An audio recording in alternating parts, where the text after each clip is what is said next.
స్కూల్లో ఏర్పాటు చేశారమ్మా. వరద బాగా వస్తుంది, తగ్గేంత వరకు మీరు అక్కడే ఉండి మొత్తం కొంచెం సపోర్ట్ చేయండి డిపార్ట్మెంట్కి కూడా. వీళ్ళందరూ టచ్ లో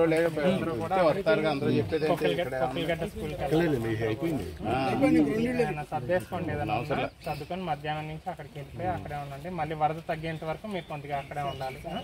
డిపార్ట్మెంట్ సపోర్ట్ చేయండి అమ్మా. వరద బాగా వస్తుందమ్మా, దగ్గర దగ్గర 8 లక్షల పైన వస్తుంది. అంటే ఎంత ప్రాంతం అంతా కూడా మునిగిపోతుంది. మీరందరూ కూడా ఇక్కడ కొక్కిలగడ్డ స్కూల్లో ఏర్పాట్లు చేస్తారు. ఏర్పాట్లు వరద తగ్గేంత వరకు మీరందరూ కూడా అక్కడ ఉండాలమ్మా. కొంచెం ఏదైనా ఉన్నా ఇప్పుడు సర్దుకొని మీరు కొంచెం మధ్యాహ్నం నుంచి అక్కడికి వెళ్ళిపోవాలి కంపల్సరీగా. సర్దుకోండి మొత్తం సర్దుకోండి.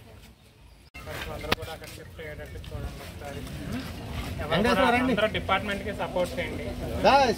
లేదన్నా వాళ్ళు అన్ని ఏర్పాట్లు చేస్తారు. ఎస్ఐ గారు, ఎంఆర్ఓ గారు ఇక్కడ ఈ ప్రాంతంలో ఉంటారు, ఇక్కడ కొత్తపాలెం. మీరందరూ వాళ్ళు సపోర్ట్ చేసి కొంచెం అక్కడికి వెళ్ళి వాళ్ళు ఇబ్బంది పెట్టద్దు ఎవరు కూడా. ఎందుకంటే కలెక్టర్ గారు చాలా గమనిస్తూ ఉన్నారు. ఆయన కూడా కలెక్టర్ గారే కాదండి, ముందు బుద్ధప్రసాద్ గారు మన ప్రీతమ నాయకుడు. ఇక్కడ ప్రజలందరూ ఏమైపోతున్నారు, నేను ఉంటే అప్పుడు పడవ మీద కూడా వెళ్ళాం, బాబును పంపుతున్నాం. మొత్తం అందరూ ఎక్కడ ఎవరికి ఏ ఇబ్బంది లేకోకుండా చూడమని ఆయన అక్కడ ఉండా కూడా మనిషి ఇక్కడే ఉన్నాడు. మనిషి అక్కడ ఉన్నాడు అని మనసు మాత్రం ఇక్కడే ఉంది. మీరందరూ కూడా కొద్దిగా అందుకు సహకరించి, ఎందుకంటే నీళ్ళు వచ్చే వరకు ఉంటాం మేము, అట్లా కాకుండా ఎందుకంటే కంపల్సరీ రాత్రికి 8 లక్షల పైన వచ్చేస్తుంది. 8, 9 అవుద్దా 10 అవుద్దా అనేది మనకు తెలియదు, కానీ 8 అయితే మినిమం 8 అయితే ఇక్కడ నీళ్ళు వచ్చేస్తుంది అని చెప్పి గతంలో మీ అందరికి కూడా తెలుసు. 8, 9 లక్షలు ఉంటాయి. సో అందుకే వాళ్ళ మధ్యాహ్నం అందరూ కూడా అక్కడికి షిఫ్ట్ అవ్వాల్సిందిగా రిక్వెస్ట్ చేస్తానికి వచ్చాం మేము. డిపార్ట్మెంట్ సహకరించండి. అందరూ ఏర్పాట్లు అక్కడ బాగుంటాయి కాబట్టి బాగానే ఉంటాయి. అందరూ వస్తారు, అందరూ వరకు తగ్గేంత వరకు అందరూ కూడా ఉంటారు. ఇక్కడ అందరినీ ఇంటింటికి పిలిపించండి సార్. అది అయ్యాక వస్తామని చెప్పి ఒక 50% ఆఫ్ ద పీపుల్ దానికోసం వెయిట్ చేస్తాము అని అంటున్నారు. సో వాళ్ళకి ఆల్రెడీ వెళ్ళి చెప్పొచ్చాము. ఫాస్ట్ గారు కూడా ఫోన్ చేసాం. అది యాక్చువల్లీ ఈవినింగ్ 5:30కి అన్నారు. 5:30 కాదు 1 o'clock చేసేయండి అని చెప్పి వాళ్ళకు కూడా చెప్పాం. సో అది అయితే కానీ మనకి కొంతవరకు కదలదు. ఏంటంటే జెంట్స్ ఉన్నా అట్లీస్ట్ లేడీస్ ఉన్న పిల్లలు మీరు ఒకరు పంపించండి. మీన్ వైల్లో మీరు ఆ కార్యక్రమం అయ్యే వరకు చెప్పాం. ఎస్ఐ గారికి ఇంకా అప్ చెప్పి ఇంకా మేము ఇంటికి వచ్చాము అనమాట.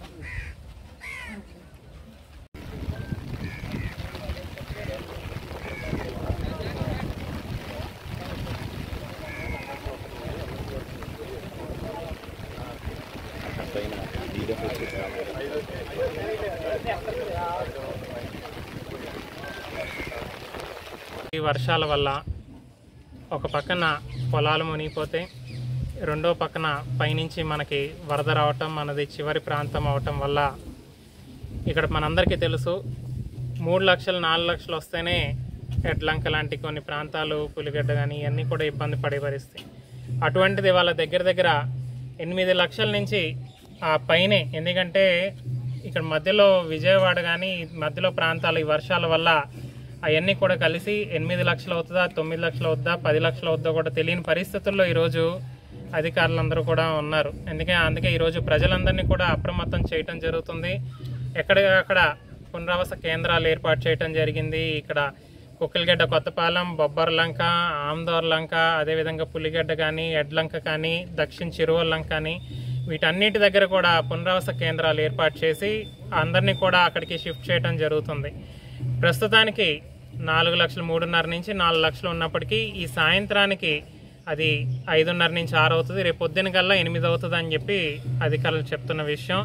ఆ 8, 9 అయినా అవ్వచ్చు, 10 అయినా అవ్వచ్చు పరిస్థితి. అటువంటి పరిస్థితుల్లో ఈరోజు మనం ఉన్నాం కనుక ప్రజలందరూ కూడా అధికారులకి సహకరించవలసిందిగా ఇక్కడున్న తీర ప్రాంతంలో ఉన్న ప్రజలందరూ, కరకట్ట కింద కానీ ప్రాంతంలో ఉన్న ప్రజలందరినీ కూడా కోరుకుంటాం జరుగుతుంది. వాళ్ళందరికీ కూడా వచ్చి విన్నవించడం జరుగుతుంది.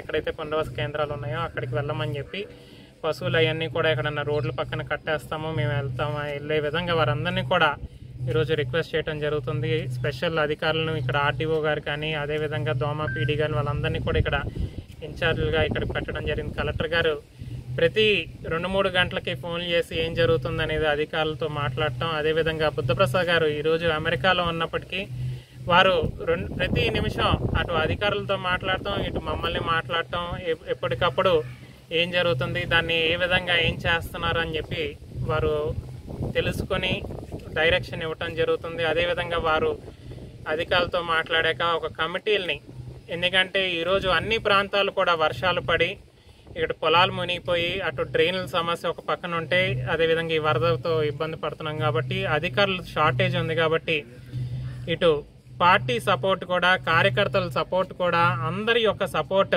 కావాలి అని చెప్పి ఈరోజు అధికారులు కూడా ఈరోజు అడగటం జరుగుతుంది. దానికి సంబంధించి కొంతమంది ముందుకు వచ్చి మేము ఇక్కడ వాలంటీర్గా మేము చేస్తామని చెప్పి ఈరోజు వారు చెప్పడం కూడా జరుగుతుంది.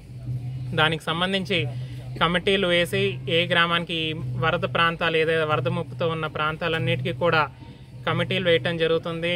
వారు కొంచెం ఈ ఎవరికి ఏ సమస్య ఉన్నప్పటికీ కూడా వాళ్ళకి ఫోన్ చేస్తే వారు అధికారులతో మాట్లాడి అక్కడ వారికి ఏ సమస్య ఉన్నప్పటికీ కూడా వాళ్ళకి పునరావాస కేంద్రాల్లో ఇబ్బందులు అవనివ్వండి ఏదైనా అవనివ్వండి వారు అక్కడ ఉండి ఆ సమస్యలన్నింటినీ తీర్చేందుకు ఈ కమిటీ వారు కూడా ముందుంటారు, అవన్నీ తీరుస్తారు.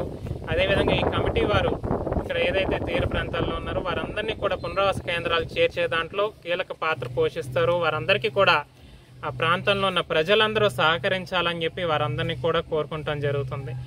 ఈ కమిటీ వారే కాకుండా ప్రతి ఒక్క జన సైనికులు అవనివ్వండి, తెలుగుదేశం కార్యకర్తలు అవనివ్వండి, బీజేపీ కార్యకర్తలు నాయకులు అవ్వండి, పార్టీకి అతీతంగా ఇతర పార్టీల వారు కూడా వచ్చి మేము హెల్ప్ చేస్తాం, మేము వాలంటీర్ చేస్తామంటే మేము స్వాగతిస్తూ ఉన్నాం. ఎందుకంటే ఈరోజు మనం ఇబ్బందుల్లో ఉన్నప్పుడు ముందుకు వచ్చి ప్రతి ఒక్కరు కూడా పనిచేయాలి. వాస్తవానికి రేపు పవన్ కళ్యాణ్ గారి పుట్టినరోజుకి అనేక సేవా అంటే మొక్కలు నాటే కార్యక్రమాలు, అదేవిధంగా క్లీన్ ఆంధ్ర గ్రీన్ ఆంధ్ర ఈ క్లీన్ చేసే దాంట్లో పెట్టాం. కానీ ఈరోజు మన ప్రాంతం ఇబ్బందుల్లో ఉంది.